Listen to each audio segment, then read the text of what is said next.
Good morning students. Today we will discuss the current affairs analysis dated 28th April 2020. These are the listed articles we are going to discuss. Let us start our discussion. First news, RBI's liquidity offer for mutual funds. So இது ஏன் நியூஸில் வந்துச்சு அப்படின்னா Franklin டெம்ப்டன் அப்படின்ற mutual funds வந்து இந்தியாவில் 6 dead ஸ்கீம்ஸை வந்து cancel பண்ணியிருக்காங்க. So they never going to start a mutual fund in India again. So அதுக்கான ரீசன் என்ன அப்படின்னா அவங்களோட mutual fund. So I will explain with the mutual ஃபண்ட்ஸை வந்து இந்த மார்க்கெட் வாலட்டிலிட்டி இருக்கிறதுனால கோவிட்-19 சுச்சுவேஷனால் நிறைய பேர் வந்து மியூச்சுவல் ஃபண்ட்ஸை வந்து விற்கிறாங்க. ஸோ அது வந்து அவங்களால ஸோ ஒரே நேரத்தில் ஒரு ஹியூஜ் அமௌண்ட் வந்து அவங்க அவங்கள்ட்ட இன்வெஸ்ட்மெண்ட் பண்ண பீப்புளுக்கு ஒரே நேரத்தில் ஹியூஜ் அமௌண்ட் வந்து கொடுக்குறது it was not possible. That's why they have stop the mutual funds அப்படின்றத அனௌன்ஸ் பண்ணியிருக்காங்க. ஸோ மியூச்சுவல் ஃபண்ட்ஸ் அதனால் இன்வெஸ்ட் பண்ணவங்களுக்கு கிடைக்காதுன்னு கிடையாது, கிடைக்கும். So they will announce the time. So first I will discuss about the mutual ஃபண்ட்ஸ்னால் என்னென்னு சொல்கிறேன். அதுக்கு பிறகு இதில் அந்த 50,000 crore எதுக்கு ஆர்பிஐ வந்து பேங்க்ஸை கொடுத்துருக்காங்க அப்படின்றதையும் சொல்கிறேன். ஸோ மியூச்சுவல் ஃபண்டை பொறுத்தவரை நான் கேபிட்டல் மார்க்கெட் கிளாஸ் 2ல் உங்களுக்கு எக்ஸ்பிளைன் பண்ணியிருந்தேன். ஸோ இதில் available in the YouTube capital market class 2 அப்படின்னு போட்டிங்கன்னா உங்களுக்கு வரும். ஸோ மியூச்சுவல் ஃபண்ட்ஸை பொறுத்த வரைக்கும் அதிலே நான் எக்ஸ்பிளைன் பண்ணியிருந்தேன். If you want you can go and visit those யூடியூப்பில் நீங்கள் போய் பாருங்கள். மியூச்சுவல் ஃபண்ட்ஸை பொறுத்த வரைக்கும் இப்போ you people are having lesser amount but you want to invest in the share market. Capital மார்க்கெட்டில் இன்வெஸ்ட் பண்ணணும் அப்படின்னா, ஷேர்ஸில் இன்வெஸ்ட் பண்ணணும் அப்படின்னா you don't have any idea. So உங்கள்கிட்ட சில வேளை பணம் இருக்கலாம், கம்மியான பணம் இருக்கலாம். எப்போ ஷேர்ஸ் வந்து எப்போ ஷேர்ஸை வாங்கணும், எப்போ ஷேரை விற்கணும்னு உங்களுக்கு தெரியாமல் இருக்கலாம். So you are interested in investing share market but you don't have any idea. அப்போது அந்த ரிஸ்க்கை டைவர்சிஃபிகேஷன் பண்ணுறதுக்காக ரிலையன்ஸ் கம்பெனிஸாக இருக்கட்டும், ஹெச்டிஎஃப்சியாக இருக்கட்டும், ஐசிஐசிஐ கம்பெனிஸாக இருக்கட்டும், ஐசிஐசிஐ பேங்க்ஸாக இருக்கட்டும், ஸோ அவங்க எல்லாம் என்ன பண்ணுறாங்க அப்படின்னா மியூச்சுவல் ஃபண்ட்ஸ் அனௌன்ஸ் பண்ணுவாங்க. இந்த மியூச்சுவல் ஃபண்ட்ஸை பொறுத்த வரைக்கும் என்ன அப்படின்னா 1 crore மியூச்சுவல் ஃபண்ட்ஸ் அப்படின்றப்போ அந்த மியூச்சுவல் ஃபண்ட்ஸில் மார்க்கெட் ரிஸ்க்கு ஏற்ற மாதிரி ஷேர்ஸ்லாம் இன்வெஸ்ட் பண்ண போகிறாங்க, இல்லைன்னா டெட் இன்ஸ்ட்ருமெண்ட்ஸில் இன்வெஸ்ட் பண்ண போகிறாங்க. ஸோ அதில் ஒரு 10 இல்லைன்னா 12 categories of something they will announce. So HDFC mutual funds அப்படின்னா they will invest in certain category. So அப்படின்றது ஏற்கனவே சொல்லியிருப்பாங்க. தட் இஸ் பேங்கிங்னு எடுத்துக்கிட்டிங்கன்னா ஸ்டீல் எடுத்துக்கிட்டிங்கன்னா IT sector, insurance sector, textile, fertiliser, petroleum.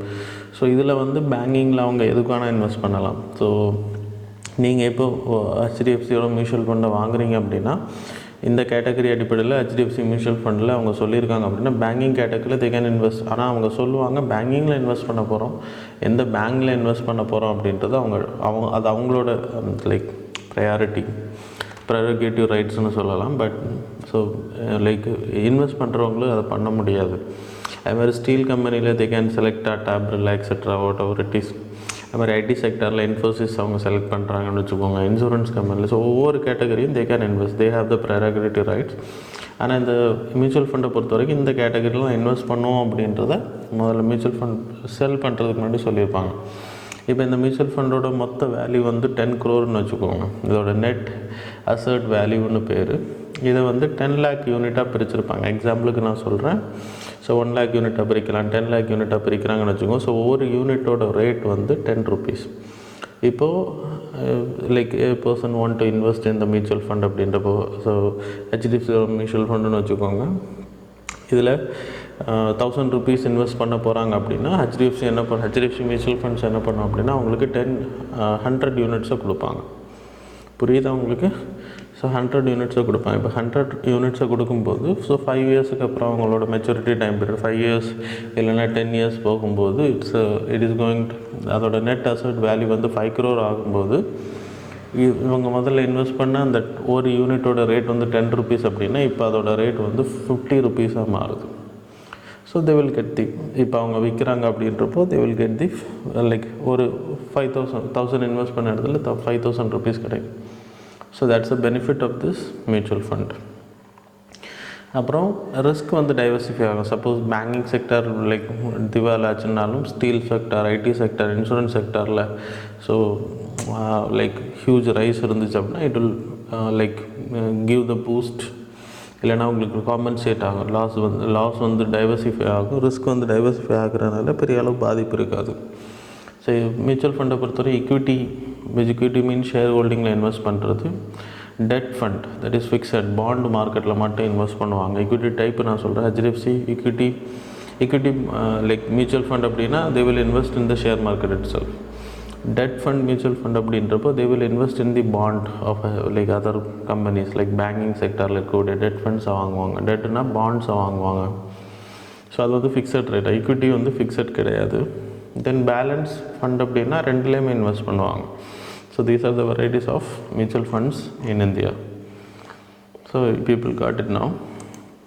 இப்போ இதே மாதிரி ஃப்ராங்க்லின் டெம்பிள்டன் அப்படின்ற மியூச்சுவல் ஃபண்ட்ஸ் வந்து 6 கேட்டகரி மியூச்சுவல் ஃபண்ட்ஸ் இருக்குது. அது நமக்கு தேவையில்லை. அந்த மியூச்சுவல் ஃபண்ட்ஸ் வந்து இந்தியாவில் வைண்ட் அப் பண்ணியிருக்காங்க பிகாஸ் ஆஃப் த ரிஸ்க். அவங்க இப்போ 10 crore இன்வெஸ்ட் பண்ணவங்க 5 years மெச்சூரிட்டி இல்லைனா 10 years மெச்சூரிட்டின்னு வச்சுக்கோங்க. ஸோ அவங்க எல்லாம் இப்போ வித்ட்ரா பண்ண ஆரம்பிக்கிறாங்க. ஸோ விற்க ஆரம்பிக்கிறாங்க மியூச்சுவல் ஃபண்ட்ஸை. அப்போ விற்கும்போது ஒரே நேரத்தில் அந்த 10 crore அவங்க ஆல்ரெடி ஷேர் மார்க்கெட்டில் இன்வெஸ்ட் பண்ணியிருப்பாங்க. ஸோ திடீர்னு இந்த 10 crore கொடுக்கணும் அப்படின்றப்போ 1000 crore கொடுக்கணும் அப்படின்றப்போ இந்த கேபிட்டல் ஷார்ட்டேஜ் இருக்காங்க. So that's the reason they வாங்கிட். ஸோ இப்போ அவங்க என்ன பண்ணுறாங்க அப்படின்னா புதுசாக வந்து மியூச்சுவல் ஃபண்ட் அவங்க விற்க போகிறதில்ல அப்படின்னு அனௌன்ஸ் பண்ணியிருக்கேன். That's why it was in news. அதுக்கான காரணம் அவங்கள்ட்ட இருக்கக்கூடிய லைக் மணி லைக் லிக்விடிட்டி க்ரன்ச்சுன்னு சொல்லலாம். ஸோ அதனால் ஆர்பிஐ என்ன பண்ணியிருக்காங்க அப்படின்னா பேங்க்ஸுக்கு வந்து ரெப்போ ரேட்டில் இந்த special liquidity facility for mutual fund அப்படின்ற கேட்டகரியில் ஒரு 50,000 crore வந்து ஆர்பிஐ வந்து இப்போ பேங்க்ஸுக்கு ரெப்போ ரேட் கேட்டகரியில் கொடுக்க போகிறாங்க 90 days டைம் பீரியட்.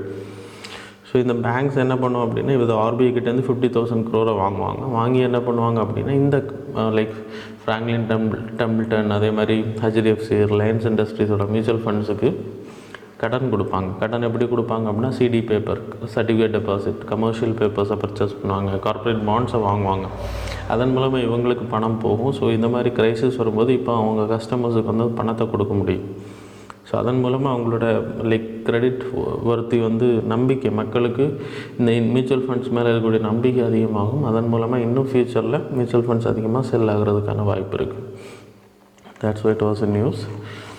தென் செகண்ட் நியூஸை பொறுத்த வரைக்கும் ozone layer hole over Arctic closed. So 2020 February there is a huge ozone ஹோலை பொறுத்த வரைக்கும் உங்களுக்கு தெரியும் ஆர்டிக் ஓஷன் ஏரியாவில் உங்களுக்கு ஹோல் உருவாயிருக்கு அப்படின்றது நமக்கு தெரியும். ஓசோன் ஹோலை பற்றி சொல்லணும் அப்படின்னா O3 மாலிகூல்ஸ் வந்து நம்ம ஸ்ட்ராட்டோஸ்பியரிக்கோட லோவர் லேயரில் இருக்குது. இந்த O3 மாலிகூல்ஸ் என்ன பண்ணும் அப்படின்னா சன் ரேஸை வந்து ஃபில்டர் பண்ணுது. ஸோ யூவி ரேஸை வந்து லைக் அட்மாஸ்பியருக்குள்ளே விடுறதை தடுக்கும். அட்மாஸ்பியருக்குள்ளே உள்ள தடுக்கிறதுனால என்ன ஆகும்னா அட்மாஸ்பியர் வந்து பேர்ன் ஆகிறத தடுக்கும், ஓவர் ஹீட்டிங் ஆகிறத தடுக்கும், ப்ளஸ் கேன்சர் போன்ற ரேடியேஷனால் வரக்கூடிய ப்ராப்ளம்ஸ் வந்து லைக் யூவி ரேஸ் வந்து நமக்கு harmful for human being. So அதிலேருந்து நம்மளை ப்ரொடெக்ட் பண்ணக்கூடிய O3 மாலிகூல்ஸ் இந்த O3 லேயர் வந்து அங்கே மேலே இருக்குது. அதுக்கு பேர் தான் ஓசோன் லேயர். ஸோ நம்ம யூஸ் பண்ணக்கூடிய pollutions that is CFC gases, halogen gases வந்து இந்த O3 மாலிகூல்ஸ் கூட ரியாக்ட் ஆகிறதுனால என்ன ஆகுது அப்படின்னா இந்த O3 மாலிகூல்ஸ் வந்து சில இடங்களில் டிப்ளீட் ஆகும். அதுக்கு பேர் தான் ஹோல்னு பேர். ஆர்டிக் ஏரியாவில் இதோட ஹோலோட சைஸ் வந்து ரொம்ப பெருசாகவே இந்த வருஷம் இருந்தால் சொல்லப்படுது. ஆனால் இப்போ அது வந்து க்ளோஸ் ஆகிருக்கு. அதுக்கான ரீசன்ஸ் தான் நான் உங்களுக்கு சொல்ல போகிறேன். ஸோ இப்போ வில் காட் அபவுட் ஓசோன் ஹோலை பற்றி தெரிஞ்சிச்சுக்கோம். ஸோ போலார் வார்டிக்ஸ் அப்படின்ற கான்செப்ட். ஸோ இப்போ நீங்கள் எடுத்துக்கிட்டிங்கன்னா ஹேட்லி செல், ஃபெரல் செல், போலார் செல் இதெல்லாம் நீங்கள் ஜியாகிரஃபியில் படிச்சிருப்பீங்க. எனிவே இப்போது கீழே லோ ப்ரெஷர் இருக்குது, மேலே ஹை ப்ரெஷர் இருக்குது அப்படின்னா கீழே வந்து சைக்ளானிக் கண்டிஷன், மேலே வந்து ஆன்டி சைக்ளானிக் கண்டிஷன். அதே மாதிரி மேலே லோ ப்ரெஷர், ஸோ அது சப்சிடன்ஸ் ஆகும்போது மேலே லோ ப்ரெஷர், கீழே வந்து ஹை ப்ரெஷர் இருக்கும்போது மேலே வந்து சைக்ளானிக் கண்டிஷன்ஸ், கீழே வந்து like anti cyclonic conditions. So divergence and convergence, மேலே வந்து கன்வர்ஜன்ஸ் இருக்கும்போது low pressure is created. So இந்த லோ ப்ரெஷர் அதிகமாக இருக்கும்போது என்ன ஆகும் அப்படின்னா போலார் ஏரியாவில் நான் சொல்லிகிட்ருக்கேன். ஸோ அங்கே சைக்ளோன் உருவாகும் மேலேருந்து கீழே நோக்கி. ஸோ ஸ்ட்ராட்டோஸ்பியரிக் ஏரியாவில் லோ ப்ரெஷர் அக்கர் ஆகும். கீழே வந்து அப்பர் ட்ரோபோஸ்பியரில் லோ ப்ரெஷரும் கீழே வந்து லோவர் ட்ரோபோஸ்பியரில் ஹை ப்ரெஷரும் இருக்கிறனால இங்கே ஆன்டி சைக்ளோனிக் கண்டிஷன், மேலே லோ ப்ரெஷர் இருக்கிறனால சைக்ளோனிக். ஸோ அந்த சைக்ளோன் வேவ்ஸ் வந்து கீழே இருந்து எப்படி இப்போ நார்மலாக நம்ம லைக் பே ஆஃப் பெங்கால் கடல்கள் எல்லாம் உங்களுக்கு சைக்ளோனிக் வந்து கீழே இருந்து மேலே நோக்கி வந்து பைப் கனெக்ஷன்ஸ் மாதிரி நிற்கும், அதே மாதிரி மேலே இருந்து கீழே நோக்கி இது வந்து சுற்றிட்டு இருக்கும். So that is called as polar வார்டெக்ஸ்னு பேர். இது வந்து இப்போது 2019 Jan 19 it was in news. So அதுக்கான ரீசன் என்னன்னா அமெரிக்காலலாம் பயங்கரமாக like ice like freezing condition -50 degree centigrade -40 degree centigrade போயிடுச்சு அப்படின்ற நியூஸ் நம்ம படித்தோம். Anyway I will explain.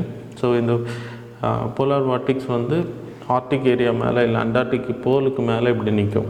இப்படி நிற்கும்போது என்ன ஆகும் அப்படின்னா அதை சுற்றி கீழே வந்து உங்களுக்கு அட்மாஸ்பியரிக் ஜெட் ஸ்ட்ரீம்ஸ் வந்து ரன் ஆகிட்டுருக்கும். That is polar jet stream இருக்குது, சப்ட்ராபிக்கல் ஜெட் ஸ்ட்ரீம் இருக்குது. இந்த ஜெட் ஸ்ட்ரீம் எப்போவுமே ரொம்ப ஹைட்டாக மேலேருந்து கீழே ஸ்ட்ராட்டோஸ்பியர்லேருந்து அப்பர் ட்ரோபோஸ்பியர்லேருந்து லோவர் ட்ரோபோஸ்பியர் கீழே வரைக்கும் வரும். It won't touch the ground, but like ஒரு 15 கிலோமீட்டர்ஸ் 9 கிலோமீட்டர்ஸ் வரைக்கும் கீழே வரும்னு சொல்லலாமே. இது வால் மாதிரி அப்படி ரொம்ப ஃபாஸ்ட்டாக. ஸோ ஜெட் ஸ்ட்ரீம்னா என்ன, ரொம்ப ஃபாஸ்ட்டாக மூவ் ஆகிட்டுருக்கும். இப்படி மூவ் ஆகிட்டு இருக்கும்போது ஸோ இது வந்து சில இடங்களில் வந்து கர்வ் ஆகும். ஸோ ராஸ்பி வேவ்ஸ்னு சொல்லுவாங்க. ராஸ்பி வேவ்ஸ்னு ஏன் சொல்லுவாங்க அப்படின்னா கீழே இது ஒரு ஏர் மாஸ், இந்த ஏரியா ஒரு ஏர் மாஸ், இந்த ஏரியா ஒரு மாஸ், இங்கே கோல்டு ஏர் மாஸ், இங்கே வார்ம் ஏர் மாஸ். எந்த இடத்துல வார்ம் ஏர் மாஸ் ரொம்ப ஹை ப்ரெஷர் ரொம்ப பவர் லைக் ஸ்ட்ரென்தனிங் இருக்கோ அந்த இடத்துல வந்து மேலே நோக்கி அதை வளைக்கும். எந்த இடத்துல போலார் லைக் கோல்டு ஏர் மாஸ் வந்து ரொம்ப ஸ்ட்ராங்காக இருக்கும் அந்த இடத்துல கீழே நோக்கி அதை புஷ் பண்ணும். ஸோ போலார் வார்டிக்ஸ் எப்படி நடந்துச்சு அப்படின்னா இந்த ஜெட் ஸ்ட்ரீம் வந்து வீக் ஆச்சு. இந்த ஜெட் ஸ்ட்ரீம் வீக் ஆகிறனால மேலே இருக்க வேண்டிய போலார் வார்டிக்ஸ் வந்து அங்கே சுற்றிட்டு இருக்கக்கூடிய அந்த லைக் சைக்ளோனிக் எஃபெக்ட் வந்து கீழே நோக்கி வர ஆரம்பிச்சு. ஸோ இந்த ஏரியாவில் என்ன இருக்கும்னா ஆர்டிக் ஏரியாவில் என்ன இருக்குன்னா கோல்டு கண்டிஷன்ஸ் இருக்கும், அதை வந்து கீழே நோக்கி கொண்டு வந்துச்சு. அதனால தான் அங்கே இருக்கக்கூடிய -50 டிகிரி சென்டிகிரேட் சிகாகோ மாகாணம் அமெரிக்காவில் நிறைய இடத்துல பாதிக்கப்பட்டுச்சு. So that is polar vortex. அதே மாதிரி கண்டிஷன்ஸ் தான் இப்போ என்ன ஆகுது அப்படின்னா ஜெட் ஸ்ட்ரீம் வந்து ஸ்ட்ராங்காக இருக்கிறனால போலார் வார்டிக்ஸ் அதே இடத்துல மெயின்டைன் ஆகுது. இதனால் என்ன ஆச்சு அப்படின்னா அங்கே வந்து யூவி ரேடியேஷன்ஸ் இல்லைன்னா ஓசோன் வந்து டிப்ளீட் ஆகிறது வந்து ஸ்டாப் ஆகிருக்கு. அதனால் இப்போது ஓசோன் லேயர் வந்து ஃபெப்பில் ரொம்ப 1 மில்லியன் ஸ்கொயர் கிலோமீட்டர்ஸ்க்கு வந்து பெருசாக இருந்தது, இப்போ வந்து க்ளோஸ் ஆகிருக்கு அப்படின்றது தான் இந்த ஆர்டிக்கிள் எக்ஸ்பிளைன் பண்ணுறது. That's why it was a news. I hope you people got it. Then third news எடுத்துக்கிட்டிங்கன்னா Indian among the top military spenders SIPRI Stockholm International Peace Research Institute. இவங்க வந்து வேர்ல்டு லெவலில் Sweden based organisation, headquarters in Sweden. So இதோட main purpose என்ன அப்படின்னா world லெவலில் armed conflict எந்த அளவுக்கு அதிகமாகுது, டிஸ்ஆர்மமெண்ட்ஸ் எவ்வளோ பண்ணுறாங்க, ஆர்ம்ஸ் எவ்வளோ சேர்க்குறாங்க அப்படின்ற ரிசர்ச் பண்ணி அதுக்கான ஒரு ரிப்போர்ட்டை ரிலீஸ் பண்ணக்கூடிய ஆர்கனைசேஷன் தான். இன்றைக்கி 2019 ரிப்போர்ட் ரிலீஸ் பண்ணியிருக்காங்க. ஸோ இந்தியா வந்து டாப் 10 இருக்குது, அதுவும் டாப் 5 கேட்டகரியில் வருது. 4th place for India. USA China 3rd, முன்னாடி போன வருஷம் 4th இருந்துச்சு, இந்த வாட்டி 3rd பிளேஸில் வருது இந்தியா, அப்புறம் Russia, Saudi Arabia. So spending 3rd போன வாட்டி சவுதி இருந்துச்சு, இந்த வாட்டி அவங்க ஸ்பெண்டிங் கம்மி பண்ணியிருக்காங்க.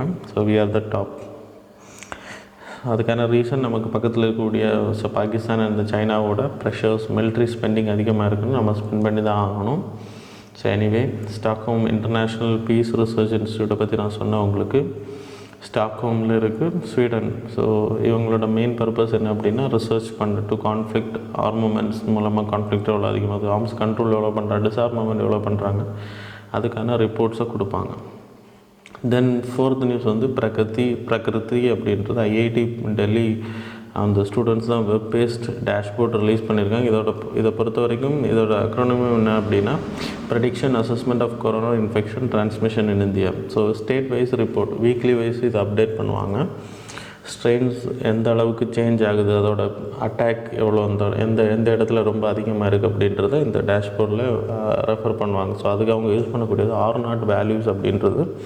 R0 அப்படின்னா ஒரு இன்ஃபெக்டட் பர்சன் இருக்காங்க அப்படின்னா அந்த பர்சன்கிட்டேருந்து எத்தனை பேருக்கு இன்ஃபெக்ட் ஆகுது. இப்போது சென்னையில் ஒரு சைதாப்பேட் ஏரியா இல்லைன்னா ஒரு பிளேஸில் ஒரு பர்சனுக்கு R0 பர்சன் இருக்காருன்னா அந்த பர்சன்கிட்டேருந்து எத்தனை பேருக்கு ஸ்ப்ரெட் ஆகுது. So then that persons will be R01, R02. அந்த ஸ்ப்ரெட்டான பர்சன்ஸ்கிட்ட இந்த எத்தனை பேருக்கு போகுது அப்படின்றது. ஸோ இதை எப்படி கண்ட்ரோல் பண்ணுறாங்கன்றதை பொறுத்து தே வில் ப்ரெடிக்ட் ஃப்யூச்சரில் எப்படி இருக்கும் அப்படின்ட்டு. ஸோ அது suspectable refers to the people who are not expose to, suspect தான் ஆனால் not expose to the corona virus, அந்த ஏரியாவில் இருக்காங்க அப்படின்றப்போ. எக்ஸ்போஸ்ட் அப்படின்னா இன்ஃபெக்டட் பர்சன்கிட்டேருந்து அவங்களுக்கு ஸ்ப்ரெட் ஆகிறது. Infected refers to actively infected by the COVID-19. So COVID-19 வெளியில் வந்தவங்க ரிமூவ்டு கேட்டகரி. ஸோ இந்த 4 கேட்டகரி அடிப்படையில் அவங்க வந்து டேஷ்போர்டில் ரெஃபர் பண்ணுறாங்க. தென் பெரில்ஸ் ஆஃப் சக்காமாஸ் அண்ட் தென் ஹஜாங்ஸ் இவங்க 2 குரூப்புமே வந்து பெங்களாதேஷ்லேருந்து 1960களில் 62 நினைக்கிறேன், 64 65 தே மைக்ரேட்டட் டுவர்ட்ஸ் இந்தியா. அதுக்கான ரீசன் என்ன அப்படின்னா, இந்த both are ethnic groups, they are not Muslims. Chakmas வந்து புத்திஸ்ட் பீப்புள், ஹஜாங்ஸ் வந்து ஹிந்து பீப்புள். ஸோ அங்கே வந்து ரிலீஜியஸ் பெர்சிக்யூஷன் அதிகமாக இருந்தனால they migrated towards India. So 2015 Supreme Court இவங்களுக்கு இன்றைக்கும் ப்ராப்பராக சிட்டிசன்ஷிப் கிராண்ட் பண்ணப்படலை. சிட்டிசன்ஷிப் கிராண்ட் பண்ணணும்னு டைரக்ஷன்ஸ் கொடுத்துருக்காங்க. எனிவே சிட்டிசன்ஷிப் அமெண்ட்மெண்ட் பில்லையும் இவங்களை பற்றி கிளியரான நோட்டிஃபிகேஷன் இல்லை. அதுக்கான காரணம் என்ன, அருணாச்சல் பிரதேஷுக்கு இன்னர் லைன் பெர்மிட் கொடுக்கப்பட்டிருக்கனால அந்த ஏரியாவுக்கு இது பொருந்தாது அப்படின்னு சொல்லி அனௌன்ஸ் பண்ணியிருக்காங்க. ஸோ இப்போ நியூஸ் என்ன அப்படின்னா, இந்த சக்காமாஸ் அண்ட் ஹஜாங்ஸ் பீப்புள் வந்து COVID-19 ஸ்ப்ரெட் இருக்குது. பிடிஎஸ் சிஸ்டம் மூலமாக கவர்மெண்ட் ப்ரொவைட் பண்ணக்கூடிய அவங்களுக்கு அந்த 5 kg வீட் 5 kg ரைஸஸ் வந்து அவங்களுக்கு கொடுக்கப்படலை அப்படின்றது தான். It is against the right to life guaranteed and article 21 மற்ற சிட்டிசன்ஸுக்கு கொடுக்குறாங்க. இவங்க வயலேட் பண்ணுறது இட் இஸ் அகெயின்ஸ்ட் அப்படின்றது இந்த ஆர்டிகிள் சொல்லுது. Because they are legal citizens of India. Then 6th news வந்து panchayat raj institution and participative democracy. So under article 243 M B CD 243 amendment பண்ணி 73rd constitution amendment act மூலமாக நமக்கு வந்து 1992 by the recommendation of LM Singhvi committee, அதுக்கு முன்னாடி வேறு recommendations இருக்குது. அதன் அடிப்படையில் பஞ்சாயத்து ராஜ் இன்ஸ்டிடியூஷன் இந்தியாவில் இம்ப்ளிமெண்ட் பண்ணப்படுது கான்ஸ்டியூஷனல் ஸ்டேட்டஸ் அடிப்படையில். இது எதுக்கு அப்படின்னா, டெமோக்ராட்டிக் ரெப்ரசன்டேஷன் விச் மீன்ஸ் கிராம பஞ்சாயத்தில், பிளாக் லெவலில், டிஸ்ட்ரிக்ட் லெவலில் எலெக்டட் பர்சன்ஸ் இருப்பாங்க. அதன் மூலமாக அந்த வேலைகள் டீசென்ட்ரலைசேஷன் டெமோக்ராட்டிக் பார்ட்டிசிபேஷன்ஸ் இருக்கும். பீப்புள் வந்து அவங்கவுங்க ஊர்களுக்கு என்ன தேவையோ அதை இம்ப்ளிமெண்ட் பண்ண முடியும். எஃபெக்டிவ் அண்ட் எஃபிஷியன்ட் பிளானிங்கை பொறுத்த வரைக்கும் 2.5 lakh கிராம பஞ்சாயத்து இருக்குது இன்றைக்கி. ஸோ அவங்க வந்து கிராம சபா மூலமாக அவங்களே பிளான் பண்ணிக்கலாம் என்னென்ன தேவை அப்படின்ட்டு. ஸோ இது வந்து ரொம்ப இம்பார்ட்டண்ட்டாக இருக்குது. So they can plan. So consensus and பார்ட்டிசிபேஷனை வந்து பீப்புள் வந்து பார்ட்டிசிபேட் பண்ணுறதை ஹெல்ப் பண்ணுது. கிராம சபா பொறுத்தவரைக்கும் அண்ட் ஆர்டிகிள் 243B படி 18 வயசு குறையாமல் இருக்கக்கூடிய அந்த ஊரில் அவங்களுக்கு, அந்த வில்லேஜில் அவங்களுக்கு ஓட்டர் ரைட்ஸ் இருக்குது, எலிஜிபிள் ஓட்டர்ஸ் இருக்காங்க அப்படின்னா அவங்க எல்லாருமே வந்து கிராம சபையில் வருவாங்க. கிராம சபையில் எடுக்கக்கூடிய தீர்மானங்கள், ஒரு பிளான் பாஸ் பண்ணுறாங்க, இப்படி தான் வேணும்னு கேட்குறாங்க அப்படின்னா அது எந்த ஒரு பாடியாலேயும் அதை வந்து அனுவல் பண்ண முடியாது, கேன்சல் பண்ண முடியாது. That's is also important. Decisions can be taken by those people only. அது மாதிரி சேலஞ்சஸ் வித் PRA சிஸ்டம் எடுத்துன்னா lack of effective devolutions. So ப்ராப்பராக நிறைய இடங்களில் வந்து பவர்ஸ் கொடுக்கப்படல. அது எலக்ட்ரிசிட்டியாக இருக்கட்டும், நான் ஃபியூவலாக இருக்கட்டும், ஃபுட் ப்ராசஸிங் இண்டஸ்ட்ரி, வொகேஷனல் ட்ரைனிங்காக இருக்கட்டும், இதெல்லாமே வந்து சில ஸ்டேட்ஸில் வந்து ஒழுங்காக டெவல்யூஷன் பண்ணப்படலை. அது டிசிஷன் மேக்கிங். அப்புறம் ஃபண்ட் அலோகேஷன் வந்து ப்ராப்பராக இல்லை. அது மாதிரி இஷ்யூ ஆஃப் சர்பஞ்ச் பற்றி என்னன்னா, உமன்ஸுக்கு வந்து 50% சில ஸ்டேட்ஸில், ஒரு 33% ரிசர்வேஷன் நம்ம ஸ்டேட்ஸில் எல்லாம் ப்ரொவைட் பண்ணியிருக்காங்க. அப்படியே உமன்ஸ் வந்து சீட் அலோகேட் பண்ணி எலெக்ஷனில் நின்னா கூட அவங்களுக்கு பதிலாக ஒர்க் பண்ணக்கூடிய அவங்களோட ஹஸ்பண்டாக இருக்கும், அவங்க பார்ட்னராக இருக்கும். ஸோ அது வந்து சர்பஞ்ச் பற்றி கல்ச்சரை உருவாக்குது. அது வந்து இது வந்து இஷ்யூ சொல்லப்படுது. இன்ஃப்ராஸ்ட்ரக்சர் சேலஞ்சஸ் எழுதுனா அங்கே நிறைய இடங்களில் அவங்களுக்கு ப்ராப்பரான கிராம பஞ்சாயத்து ஆஃபீஸ் கிடையாது, டாய்லெட் ஃபெசிலிட்டிஸ் கிடையாது, ஒரு டேட்டா என்ட்ரி கேட்டகரி பண்ண முடியல, ஆஃபீஸ் மெயின்டைன் பண்ணுறது. ஸோ ஸ்கூல்ஸில், அங்கன்வாடி சென்டர்ஸில் தான் மெயின்டைன் பண்ணுறாங்க. சப்போர்ட்டிவ் ஸ்டாஃப் கிடையாது அவங்களுக்கு ஒர்க்கிங் பண்ணுறதுக்கு. So central government, state government scheme வந்து கன்வர்ஜ் பண்ணி அவங்களுக்கு கிடைக்கிறது இல்லை. ஸோ எஃபெக்டிவ் இம்ப்ளிமெண்டேஷன் கிடையாது. கொஞ்சம் கொஞ்சமாக ஃபண்ட் அலோகேஷன், 2 ஸ்கீம் கன்வர்ஜ் ஆகும்போது, இப்போ வாட்டர் ரிலேட்டடாக ஒரு ஸ்கீம் இன்ட்ரடியூஸ் பண்ணுறாங்க, 2 ஸ்கீமும் கன்வர்ஜ் ஆகி பண்ணும்போது ரிசோர்ஸ் அலோகேஷன் அதிகமாக இருக்கும். அதன் மூலமாக பெருசாக பண்ண முடியும். ஸோ அது கிடையாது. ஸோ இதெல்லாம் தான் இந்த ரெக்கமெண்டேஷனை பொறுத்தவரை. இப்போ கவர்மெண்ட் லான்ச் பண்ண சம்வித்வா அப்புறம் ஈஸ்வராஜ் அப்படின்றது ரெண்டுமே வந்து இட்ஸ் அ சக்ஸஸிவ் லைக் ஸ்கீம்ஸ்னு சொல்லலாம். இப்போ அனௌன்ஸ் பண்ணதில் ஈஸ்வராஜை பொறுத்த வரைக்கும் it's a web portal. So அதன் மூலமாக டிரான்ஸ்பரன்சி கவர்னன்ஸ் வந்து டிரான்ஸ்பரன்சி வந்து அதிகமாக டீசென்ட்ரலைஸ் பிளானிங். ஸோ கிராம பஞ்சாயத்தோட ப்ரொஃபைல் இருக்கும், அந்த அவங்க க்ரியேட் பண்ண பிளான்ஸ் அண்ட் தென் எப்போ க்ரியேட் பண்ணாங்க அப்படின்ட்டுருக்கும், அதோட இம்ப்ளிமெண்டேஷன் ஆக்டிவிட்டி, அப்புறம் கண்டினியூஸாக அந்த ப்ராஜெக்ட் எப்படி ரன் ஆகுது, அப்புறம் அந்த அசர்ட்ஸ் வந்து ஜியோ டேகிங் பண்ணப்படும், அதுக்கான ஃபினான்ஸ் ஃபண்டிங் பற்றி டீட்டெயில்ஸ் எல்லாமே இருக்கும். So every citizens can go and see எப்படி இம்ப்ளிமெண்ட் பண்ணப்படுது. So even prime minister can watch it, இந்த சின்ன ரூரல் ஏரியாவில் என்ன நடக்குது அப்படின்றது. ஸோ இது வந்து கிராம சபாவோட ஸ்ட்ரென்தனிங்னு சொல்லலாம். தென் 7th நியூஸ் வந்து டீஃபேக்ஸ் அப்படின்னா ஆர்டிஃபிஷியல் இன்டெலிஜென்ஸ் மூலமாக இப்போது நிறைய லைக்